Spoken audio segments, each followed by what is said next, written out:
So here's the deal. Some of y'all have commented on my choice of music. I tend to listen to pretty chill stuff, especially when I'm streaming. Fighting games, as with any good video game, like video games are designed to be an emotionally evocative experience, right? Which means if you're designing a game that's about people fighting each other, you kind of want your players to feel like they're fighting each other, right? That's part of making making sure you know that you're doing your job well and so on, right? If I can design the game to bring out these kinds of combative feelings, that makes for a more engaging experience and a more intense experience, and that's super cool.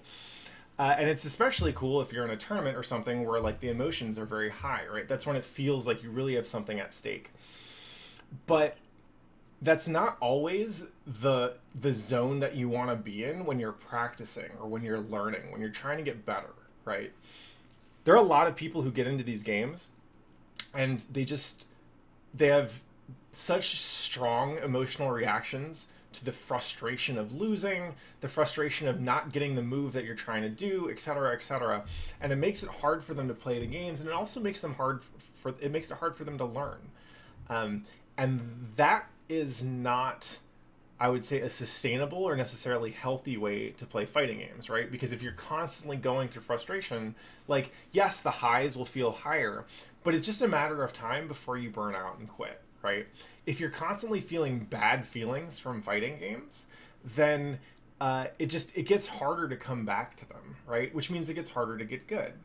So, like, you saw me get blown up by Johnny there, and I focused on, in the moment, right? Even just after it happened, I focused on, hey, I have something new to work on. That's great.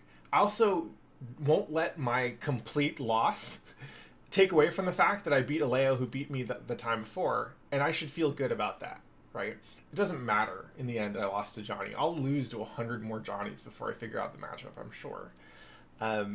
But what does matter is that I'm taking care of my mental health, right? That I'm making sure that I'm not feeling too many hard or too many bad things, right? Just like when you saw me get my Leo burst, or when you saw Leo bait my burst, and I thought, oh, it's not me getting downloaded, it's some tech that he's got, right? It's important to do whatever you can to make fighting games and the process of learning as inexpensive as possible when it comes to frustration and stress and that kind of thing.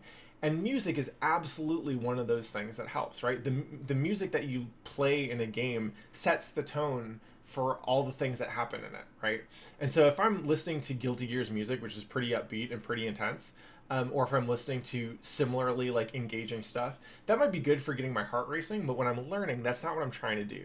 So I try to adopt a generally more chilled out and learning focused approach to these games, because to me that's what makes it easier for me to stick with these games for years and years and years.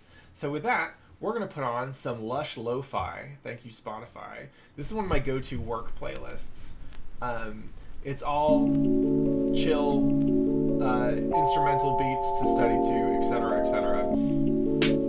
But some good ass shit. And we're just going to hang out. We're going to play some games now, guys.